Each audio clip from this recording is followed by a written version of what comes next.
안녕하세요, 여러분. 일상적으로 생선을 얼마나 드시나요? 저는 어릴 적부터 생선을 입에 두르며 자랐고, 지금도 자주 먹습니다.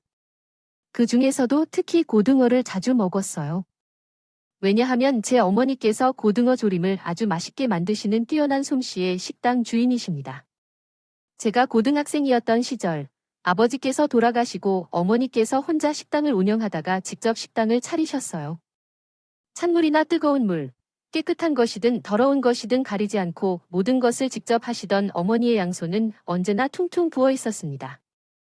어린 시절, 제가 주로 학교에 다니는 동안 손님을 맞이하는 시간이었기 때문에 지켜보았던 어머니의 모습은 주방에서 고등어를 조리하거나 손님을 대하는 식당 사장님의 모습과는 거리가 멀었습니다.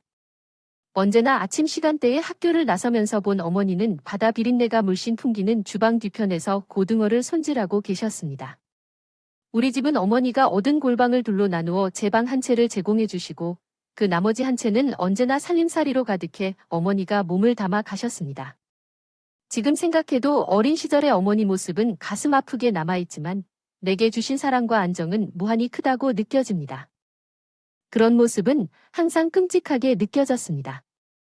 가끔씩 힘들어하시는 어머니의 그 모습을 보면서 안타까움을 느끼기도 했지만 대부분의 시간을 어머니께 까칠한 아들로 보냈습니다. 그러한 아들이었음에도 어머니는 어떤 것이 좋으셨는지를 잘 알았습니다. 학교를 가기 위해 책가방을 어깨에 메지 않고 머리에 눌린 채로 나서는 나를 봐도 아침밥을 거르지 말라며 따뜻한 밥상을 차려주셨죠. 아침을 싫어하니까 새벽부터 시장에 가서 손수 요리를 준비하시던 어머니께서는 시간을 내어 지은 밥을 직접 입에 먹이시곤 했습니다. 고등어를 손질하시던 어머니의 손에서 퍼지는 비린내의 버릇처럼 코를 찌푸리며 말했었습니다. 요즘은 그런 어머니의 모습이 없어져 아쉬울 뿐입니다. 손길을 느끼고 싶어도 느끼지 못해요. 지금 와서 아무리 좋은 쌀을 가져와 최신식 밥솥으로 밥을 지어도 그때 어머니께서 김에 대충 싸서 넣어주시던 그 밥만큼 윤기나고 달지 않습니다. 그때는 많이 받아 먹어야 했어요. 오직 저만 바라보시고 사시던 어머니께 한 번이라도 더 웃어드릴 걸 그랬었죠. 고등학교를 졸업하고 20살이 되고 군대에 다녀오고 대학을 다니면서도 철없는 제 행동에는 변함이 없었습니다.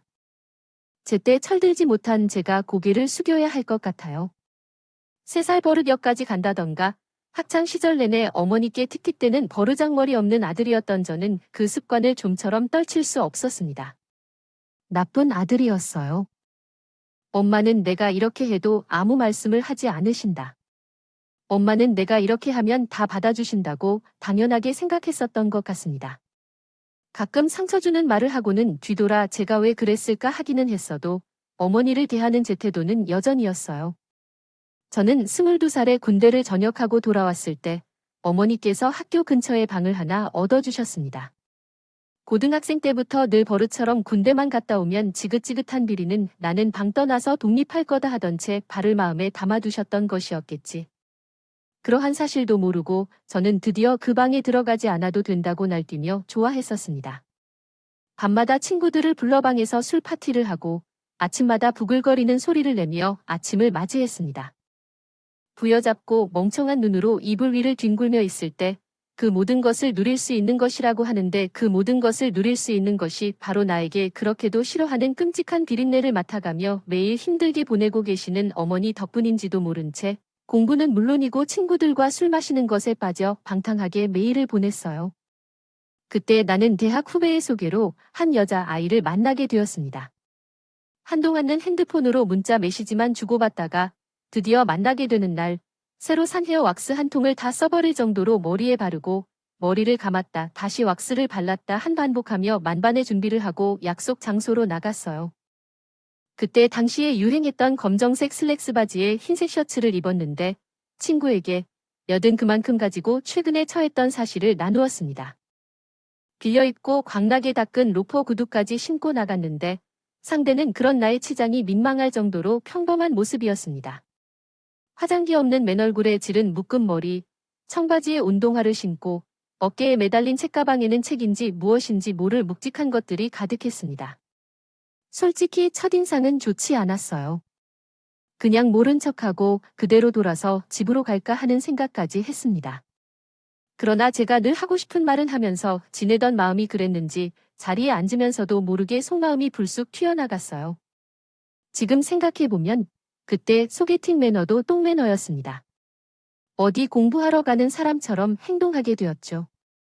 그래서 그 여자가 기분 나쁘다 하면서 가방을 들고 그 자리에서 일어날 줄 알았습니다. 그러나 그런 대화가 아니었어요. 눈을 동그랗게 뜨며 이해가 되지 않는 듯한 표정으로 되묻는 것이었죠. 맞아요. 공부하러 가던 길이라고 했는데 시험 기간이 아니었어요. 그래서 왜 시험 기간에 만나자는지 조금 예의가 없는 것 같았다며 앞에 있는 커피를 홀짝이며 말했어요. 그 모습에 받은 충격은 이야기할 수 없었습니다. 제게 그렇게 솔직하게 말해주는 것은 처음이어서 얼떨떨했죠. 절망하며 말없이 있는 나를 보며 그 여자는 마치 마지막 총알을 맞는 자리에 있다는 듯 했습니다. 일어나면서 얼굴을 보았기 때문에 이제 나갈 수 있겠어요. 이랬던 대로 지금 공부하러 가던 길인데 왁스를 바르고 머리카락을 신경질적으로 헝클어져도 헝클어지지 않아서도 얼굴을 조금 가려야겠어요. 그 상황 이후에 후배에게 소개해줬던 사람한테 연락을 했더니 이상한 사람을 소개해줬다고 하소연을 했는데 더 그래도 마음이 찝찝해졌어요. 여자가 했던 말 중에서는 제가 반박할 수 있는 게 없었어요. 시험 기간에 소개팅을 함으로써 멍청한 사람처럼 보였지만 그럼에도 불구하고 자기 차림새를 가지고 공부하러 갈 때마다 비웃었어요. 시원하기는 했지만 방진놈 같은 느낌이었어요. 이야기를 듣던 친구들은 배를 잡고 웃었어요. 옷을 세탁하지 않고 그냥 돌려주면 되겠다는데 그 옷이 있는 밖에 10분도 안 지나가서 새 옷처럼 보이겠지요. 그러한 상황에서 인생 첫 소개팅은 너무 낯선 기억으로 빨리 지워버릴 만큼 강렬했어요.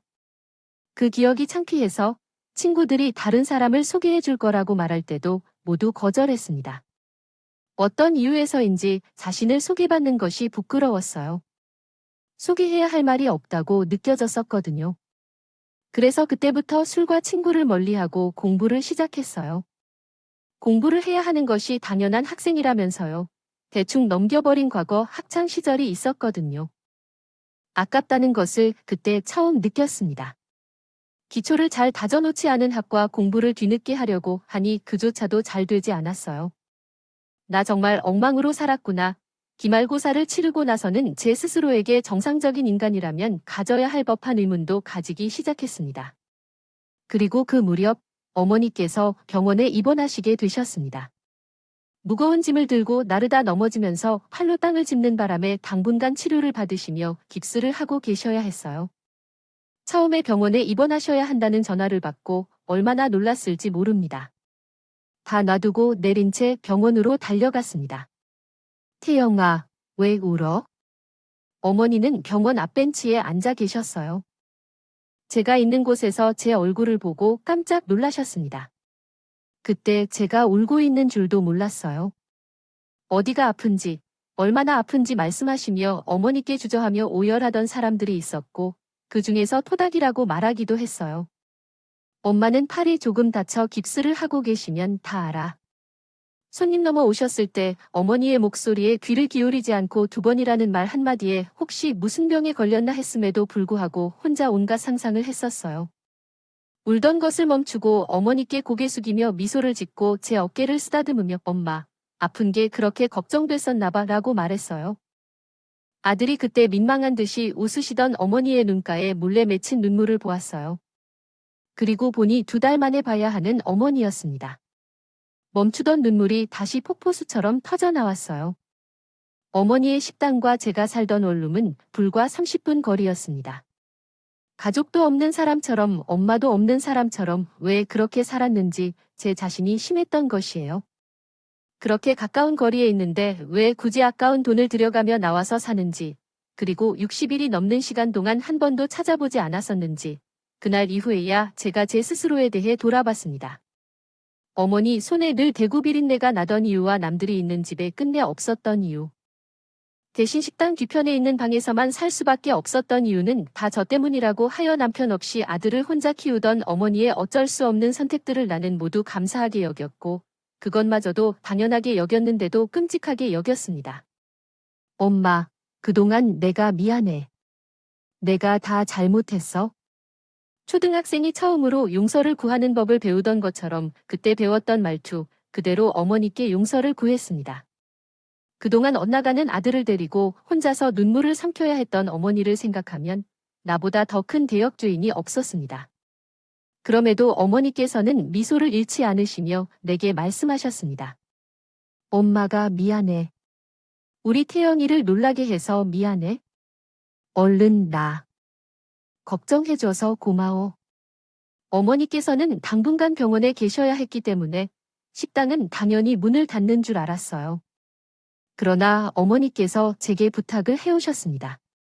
식당에 이모랑 아르바이트생만 있으니 제가 가보라고 해야겠어요. 그냥 당분간 문을 닫으면 되지. 왜 그러시느라 또 예쁘지 못한 말이 튀어나갔지만 돌아오는 말씀에 고개를 숙일 수밖에 없었습니다. 하루라도 문을 닫아봐. 손님 다 빼앗기지. 손님 빼앗기면 우리 뭐 먹고 살아? 가면 이모도 계시고 당분간 이모를 도와줄 임시 아르바이트생도 있으니 태형아, 내가 한번 들려봐 줘. 이모한테 고맙고 미안하잖아. 응, 어머니. 이번 수속을 마치고 결국 어머니의 어깨를 가볍게 슬쩍 밀며 식당으로 향했습니다. 모아는 어색하게 어떤 이야기를 나눠야 할지 고민했고 아르바이트생에게는 어떤 말을 해야 할지조차도 난감했습니다. 무슨 말도 하지 않은 채로 머릿속이 복잡해진 채 전화벨이 울렸고 전화를 받아보니 누군가가 경찰서라는 가방을 주어서 가져다 준 것이었습니다. 그래서 식당을 향하던 발걸음을 잠시 멈추고 경찰서로 향했어요. 찾아준 사람의 연락처라도 받아 고맙다는 인사를 하고 싶었지만 연락처는 알려줄 수 없다고 하더군요. 대신 감사의 인사를 전하겠다는 말씀을 듣고 되찾은 가방을 들고 식당으로 되돌아갔습니다. 식당에는 몇 년 만에 다시 만난 부산 사투리를 쓰는 이모가 주방에서 계셨고 라고 말했습니다. 가방 몇 달 전 나의 첫 번째 소개팅에서 냉정하게 등을 돌리고 일어났던 그 여자아이가 식당 바닥을 청소하고 있었습니다. 그 아이의 이름은 김다인이었어요. 어머니께서 회복하시는 동안 로 구한 아르바이트생이 하필 그 아이였던 것입니다. 그런데 저는 다인의 얼굴을 먼저 알아보고 문 앞에 굳었는데 그 아이는 제 가방만 바라보고 있더군요. 그 가방은 20분 전에 경찰서에 맡기고 온 것이었는데 심지어 알고 보니 제가 버스에 두고 온 가방까지 다시 그 아이가 직접 경찰서에 가져다 준 것이었습니다. 무슨 말을 해야 할지, 어떤 반응을 해야 할지 몰라 한참 그러고 있었는데 이모가 들어오더니 뭐 하냐며 강렬한 부산 사투리로 물으면서 나를 놀라게 했습니다. 그래서 지난번에는 한 사람이 때렸어요.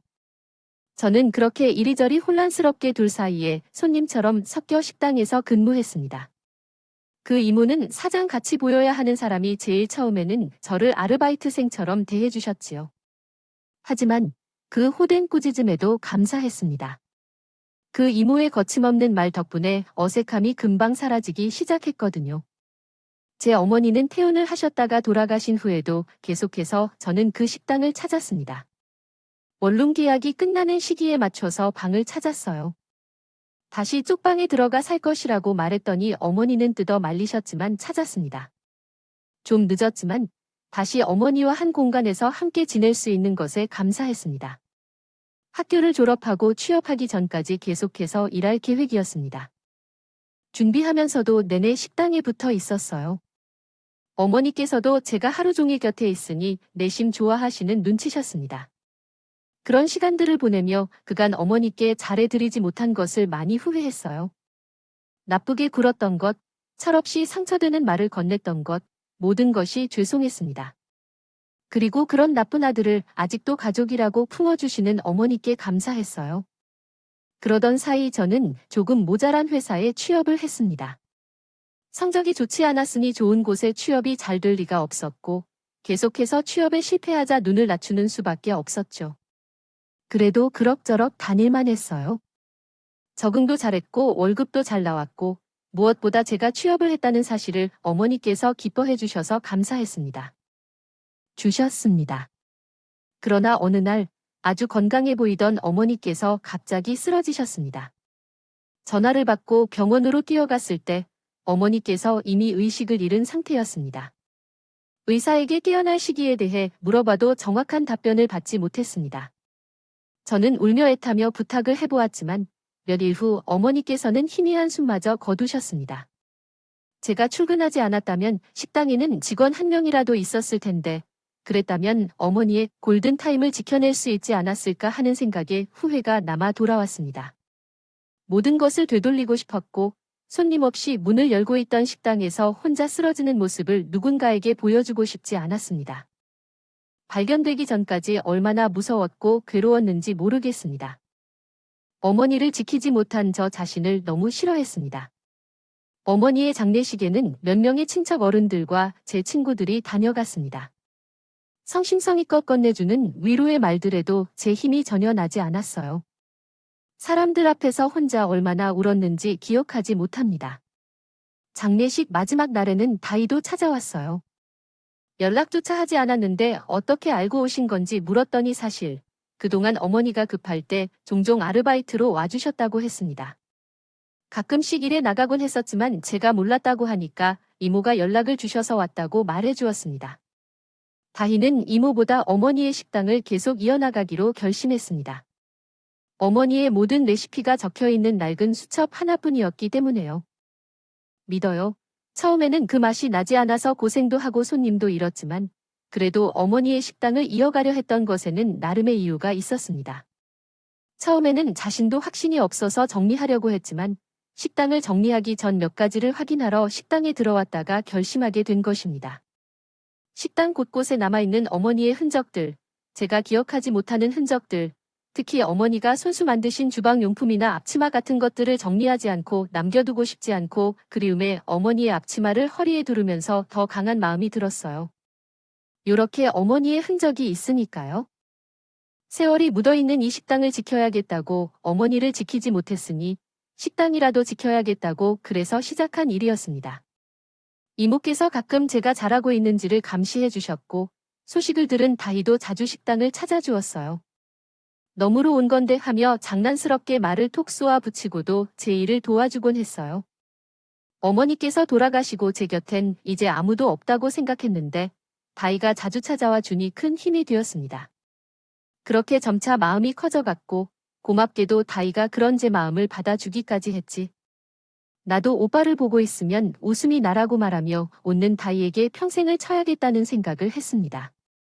어머니께서 하시던 손맛 그대로를 유지하며 제안하기까지 꽤나 시간이 걸렸지만 식당을 원래대로 돌려놓았습니다. 몇몇 손님들은 감사하게도 자주 오던데 맛이 달라져서 주인이 바뀌었나 하며 아들이 한다고 하니 다시 자주 오겠노라고 약속도 해주셨습니다. 그렇게 식당이 다시 제자리를 찾아갈 무렵 다희와 저는 결혼식도 올렸어요.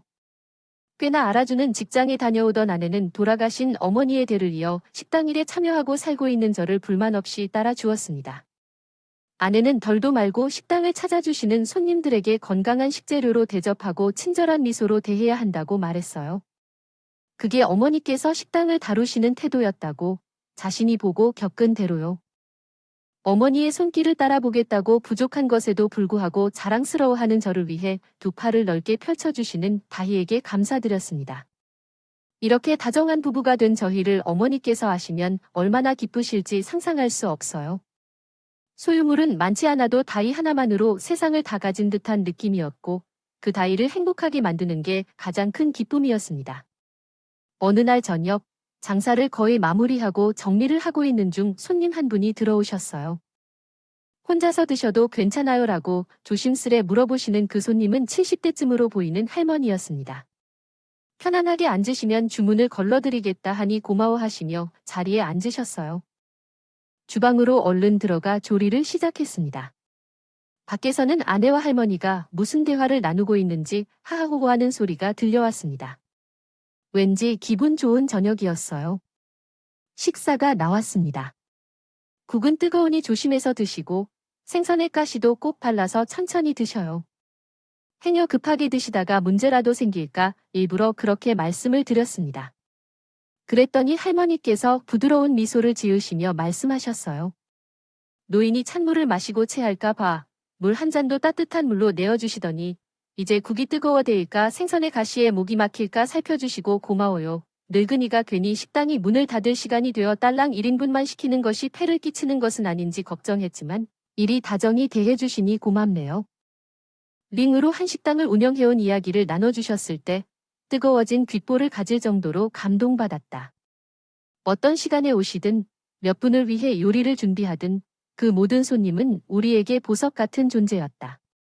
이야기 끝에 미안한 마음은 전혀 필요 없다고 생각했기에 친절하게 말씀을 이어나갔다.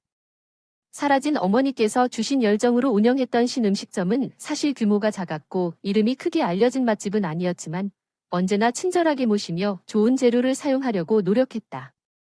미래를 향해 기대감을 키워가며 말했다. 어머니가 가신 뒤에도 우리는 당신이 의미하던 방식대로 손님을 대하는 것이 우리의 신념이라고. 또한 예로부터 아늑한 손님으로 계신 여러분도 우리에게 소중한 손님 중 한 분임을 확실히 전하며 편안히 식사하라고 권유했다. 모든 말씀은 우리 부부의 진심에서 왔다. 할머니께서 너무 진심이 담긴 말씀을 하셔서 그 말을 듣고는 할머니께서는 특별한 말을 하지 않고 조용히 웃으시며 식사를 이어가셨습니다. 고등어도 나물도 국어러 주시고 밥도 골고루 드셔 주시는 모습을 보며 괜히 마음이 뿌듯했어요. 어머니께서는 매일 이런 분들을 보시며 하루를 마무리하셨다는 생각도 들었습니다. 약 30분이 지난 후 할머니께서 식사를 마치셨는지 확인하고 각자 자리에서 일어났습니다.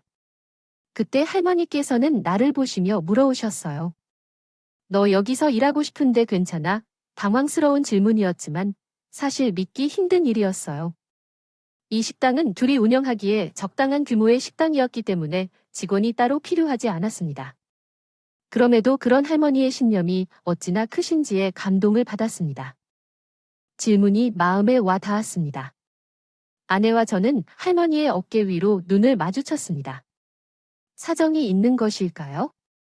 남로 한 차림에 형편이 좋지 않아 보이는 할머니에게 딱한 마음이 들었습니다. 짧은 시간 동안 아내와 저는 고민을 해결했습니다. 보탬이 될 수 있을지는 모르겠지만 조금이나마 도움이 되어 드리고 싶었습니다. 모르는 척 외면하고 싶지 않았습니다. 다행히도 아내 역시 저와 같은 마음이었습니다. 어르신, 그러니까 할머니께 설거지 일이라도 하시겠냐고 주었습니다. 큰 힘이 필요한 것도 위급한 일을 피해서 드리고 싶은 우리 부부의 마음이었습니다. 편한 일은 아니었지만 그래도 맞으시다면 단 2시간이라도 함께 일하실 수 있도록 도와드리고자 했습니다. 해드리고 싶었어요. 하루 2시간 설거지 일을 하실 수 있느냐는 저의 물음에 할머니께서는 고개를 끄덕이며 살짝 웃으시는 모습이 보였습니다. 혹시나 하는 마음에 저희와 함께 식사를 하시려면 일하는 시간보다 조금 일찍 나오시면 된다고도 말씀드렸죠. 그렇게 해서 저희 식당은 그때부터 3사람이 번갈아가며 지켜나가게 되었어요. 매일 저녁을 함께하고 일을 해봤는데 하루 단 2시간뿐이었지만 할머니께서는 너무 행복해하셨어요. 그런 모습을 보면서 아내와 저도 행복해지는 기분이었고 직원을 구했다고 말하는 것보다는 어려운 어르신 한 분을 작게 남아 도와드리고자 했던 우리의 마음이 빛을 발하는 것을 느낄 수 있었습니다. 같았습니다. 저희가 어떤 부분을 도울 수 있다는 것이 꽤 큰 행복이 되었던 것 같습니다. 게다가 저희도 다정히 대해 드렸지만 어르신께서도 저희 부부를 잘 대해 주셨어요. 대화를 나누면서 웃을 일도 많았습니다. 그렇게 인연이 흘렀어요. 번화가 아닌 곳에 위치한 저희 식당은 골목에서도 드물게 손님이 적지 않았습니다. 지속적인 안정적인 수입이 들어오면서 아이를 키울 수 있겠다 싶었고 그렇게 저희는 아이를 가질 수 있는 것에도 성공했어요. 할머니께서는 기쁜 얼굴로 축하해 주셨습니다. 그러나 그런 축하와 행복 속에 웃을 일만 있을 줄 알았던 저희에게 위기가 찾아왔습니다. 식당 근처에는 우리 가게보다 훨씬 저렴한 고등어 한식당이 생겼었는데 그곳에 손님이 들어갈 때부터 매출이 급격히 줄어들었습니다. 아이도 곧 태어날 예정이라 가게의 월세가 밀리고 물건값도 올리지 못하는 상황이라 무척 답답했습니다. 급한 마음에는 가격을 낮춰볼까도 생각했지만 재료 비용을 그대로 유지하고 가격을 낮춘다면 아무것도 남을 수 없을 것 같았습니다. 오히려 더 손해를 보게 되었죠. 제가 지키고 온 가게의 가치와는 다른 길을 선택해야 했기 때문입니다. 값이 저렴한 재료를 찾아 가격을 낮춘다면 고객들에게 재료의 맛을 희생시켜야 하는데 그것은 제 식당의 정직한 가치에 어긋난다고 생각되어 어려웠습니다. 공정한 가격을 유지하고자 했지만 이런 선택이 시간이 흐름에 따라 원래의 식당으로 되돌아갈 수 없게 만들 것 같아 마음이 아팠습니다. 시간이 흘러가는데도 우리가 할 수 있는 일이 별로 없어 보였습니다. 어렸을 때 힘들긴 했지만 그럴수록 서로의 손을 잡고 포기하지 않기로 했습니다. 다짐뿐이었죠. 그렇게 다짐했던 중에 우리를 지켜보던 할머니께서 부르셔서 앉으셨어요. 사장님, 사모님, 이거 내가 좀 해결해주면 어떨까 생각에 깜짝 놀랐을 정도로 의외였습니다. 우리 부부는 동시에 손을 쳐가며 사양했어요. 괜히 우리 때문에 그런 무리한 생각하지 마시라고 예전만큼 못 챙겨드려서 죄송하다고 말했죠. 그러나 갑자기 할머니께서 웃으시며 말하셨어요. 내가 돈이 없을까 봐 그러는 게 아니야? 이렇게 쭉 말 안 하려고 했는데 사실 내가 건물 몇 채를 가지고 있어 말년에 심심해서 운동 겸 일을 해볼까 하다가 우리 사장님, 사모님 사람이 너무 좋으십니다. 여기서 일 좀 시켜주실래요? 했었던 것이 내가 생각했던 것보다 더 중요한 사실이에요. 사계절을 2번이나 함께 보낸 사람들한테 이 정도도 못 해주겠어요. 그래도 괜찮죠. 나도 갚을 때에는 갚으며 살아야 해요. 알고 보니 할머니께서는 동네의 건물을 4채에 가지고 계시던 분이셨습니다. 아내와 나는 눈이 휘둥그레졌다 있던 몰랐거든요. 그동안 옷차림이나 말씀하시는 것에서 검소함이 뚝뚝 묻어나 있었기 때문이었어요. 놀란 마음도 잠깐 호의를 받아도 되나 고민이 들었습니다. 아무리 그러셨다고 하신들 우리가 그런 호의를 당연히 받아도 되는 자격은 없다고 생각했습니다. 아내의 눈물이 아래로 쏟아졌죠. 우리와 같은 마음이었다는 게요. 느꼈습니다. 그래서 조심스럽게 할머니께 다시 거절을 표현했어요. 어르신, 저희 생각해 주셔서 정말 감사한데요. 그래도 저희가 어떻게 받아들여야 할지 모르겠어요. 저희는 할 것도 없는데 마음만 받겠습니다. 감사합니다. 그러자 할머니의 표정이 변해 난처해하는 저희 부부를 보며 마음도 더 탔어요. 어떻게 해야 할지 고민하며 장사가 어려운 상황에서 속으로 여러 번 어머니를 불러보게 되었습니다. 할머니는 여전히 당황한 표정으로 우리 부부에게 말했습니다. 지금 급한 일이야. 후딱 해결하고 사장님과 사모님은 뺏긴 손님 되찾아오는 일에만 집중하면 돼. 가게 곳곳에 엄마들이 함께 모여서 신경 키우세요.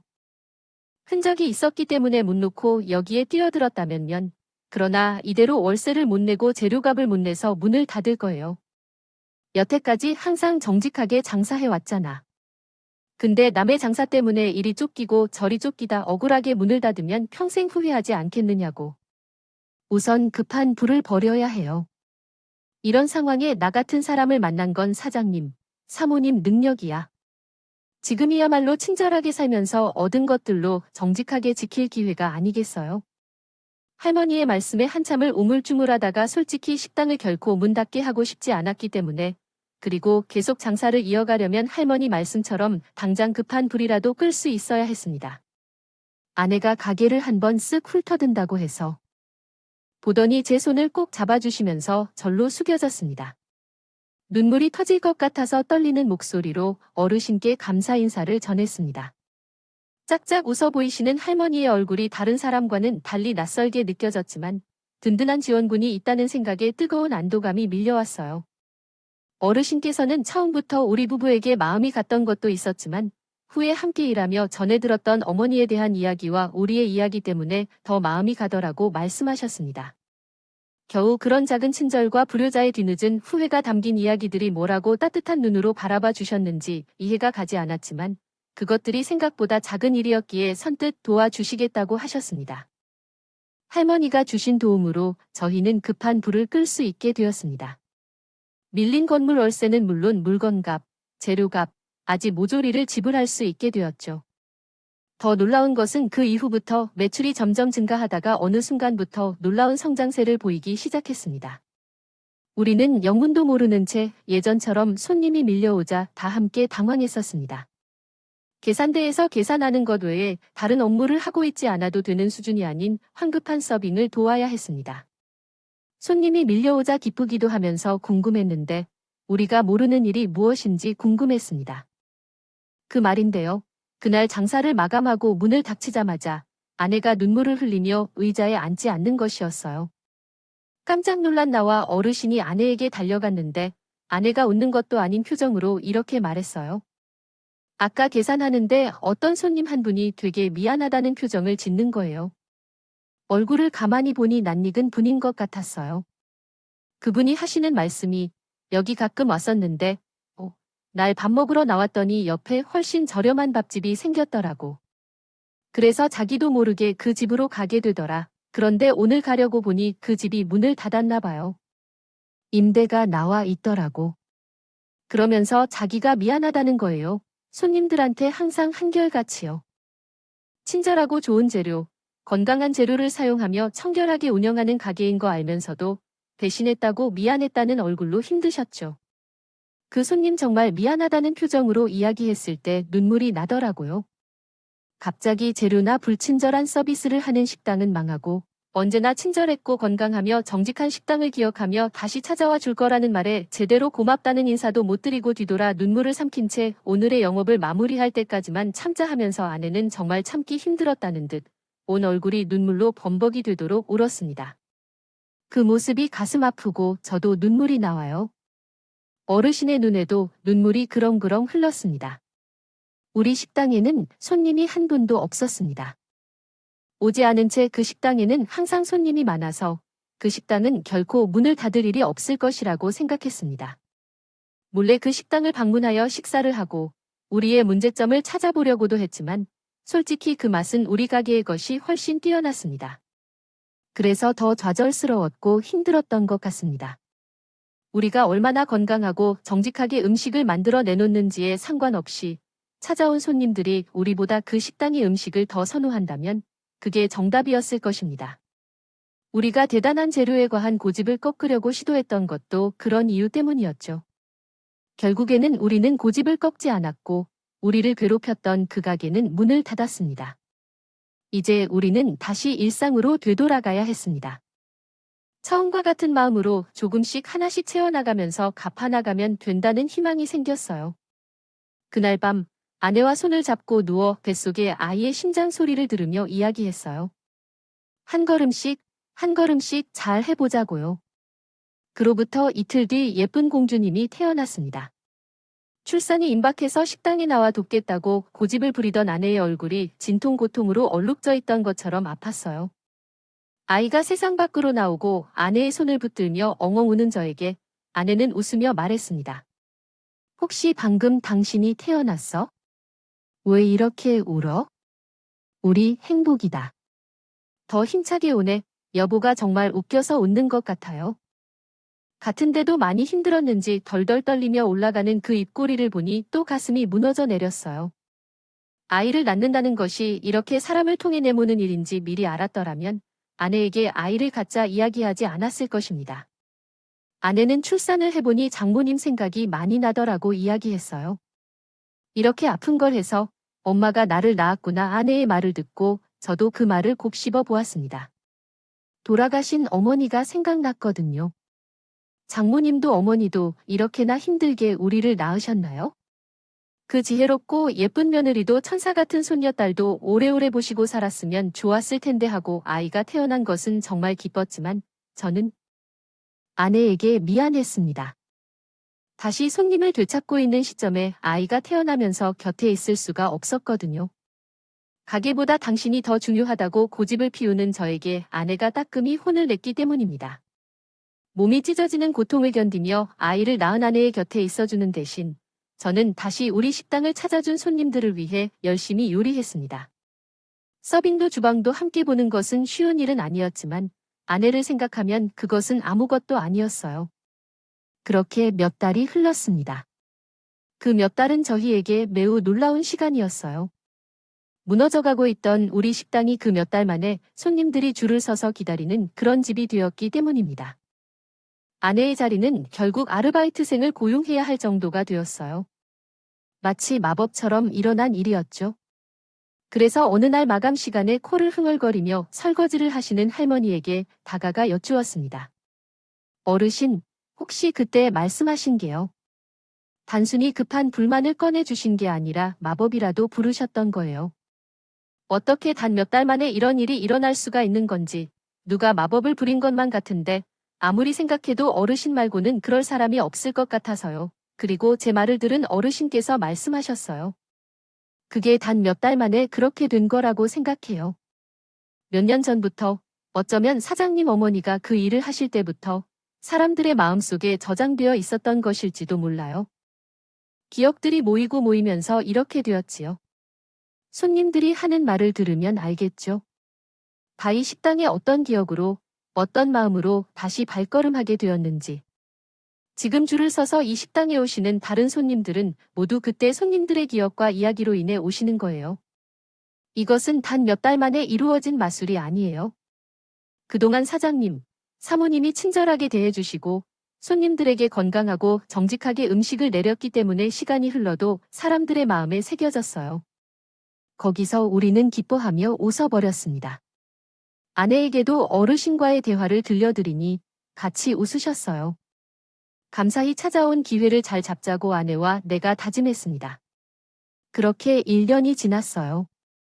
지난 때 할머니께서 도와주신 대로 배로 갚은 것은 물론이고 돈을 차곡차곡 모았습니다. 이 호점을 얘기하는 손님들도 계셨지만 저희는 그보다 온전히 집중할 수 있는 방법을 선택하기로 했습니다. 그렇게 차곡차곡 모은 돈으로 우리 부부는 건물을 하나 샀어요. 건물을 살 때에도 잘 알지 못해서 할머니의 도움을 많이 받았습니다. 대뜸 이제는 월세를 내지 않고 지내고 싶다는 우리의 말에 할머니께서는 이런저런 조건을 함께 살펴주셨어요. 그리고 그렇게 알아보던 중 선택한 건물의 계약일에 부동산 측에서 갑자기 건물주가 가격을 낮춘다는 이야기를 전해 들었습니다. 놀라서 부동산으로 달려가니 그곳에는 할머니께서 앉아 계셨어요. 우리가 사려던 그 건물이 할머니가 소유한 건물에 대해 이야기했습니다. 놀라서 왜 팔기로 결심했는지 물어보았고 할머니는 더 적합한 주인이 없을 것이라고 생각해서 판 결정을 내린 것이라고 했습니다. 그래서 저희 부부는 싸게 건물을 구입할 수 있었습니다. 계약을 체결한 날을 생각하면 여전히 떨리지만 할머니의 객으로 미소 지을 수 있습니다. 건강하고 열정적인 할머니를 만나 운이 좋았다고 생각합니다. 저희 가게는 건물의 1층으로 옮겼고 할머니는 여전히 건강한 모습으로 가게를 도와주고 계십니다. 식당 위치를 이전했음에도 여전히 손님들이 찾아올 만큼 인기가 있습니다. 줄을 서서 기다려 주십시오. 가게는 최대한 공간을 활용해 테이블을 늘렸고 손님들이 기다리기 편하도록 의자와 그늘막도 설치했어요. 여전히 찾아주시는 손님들을 위해 건강한 재료와 조리법을 늘 고민하고 있습니다. 천사 같은 제 딸이 아빠가 만든 고등어 조림을 맛볼 수 있는 그날을 기다리며 오늘도 가족을 위해, 손님들을 위해, 설거지 달인 할머니를 위해, 그리고 저를 위해 정직한 하루를 보내봅니다. 때로는 철없고 차가운 아들이었던 저를 돌아보며 어머니께 죄송한 마음으로 정직한 하루를 보내고 때로는 못난 나를 만나 고생만 하며 살고 있는 아내에게 미안한 마음으로 정직한 하루를 보냅니다.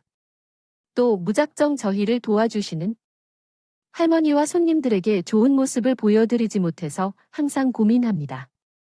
어떤 모습이 가장 좋은지, 어떤 음식이 최선인지에 대한 고민 속에서 더 많이 배울 수 있을 것이라고 믿습니다. 마지막으로 내 인생의 마법사처럼 나타나 제게 큰 힘이 되어줬던 아내 다희, 어르신, 그리고 손님들께 감사의 마음을 전합니다. 여러분이 아니셨다면 내 삶이 어떻게 무너졌을지도 정말 감사합니다. 사랑합니다. 우리 모두 내일도 그 다음 내일도 건강하고 행복한 모습으로 만날 수 있기를 희망합니다. 제 이야기를 소개해 주시고 들어주신 채널 운영자님과 청취자 여러분께도 감사의 말씀을 전합니다. 추운 계절에 감기 조심하시고 늘 건강하십시오. 행복하세요. 지금까지 사연을 들어주셔서 감사합니다.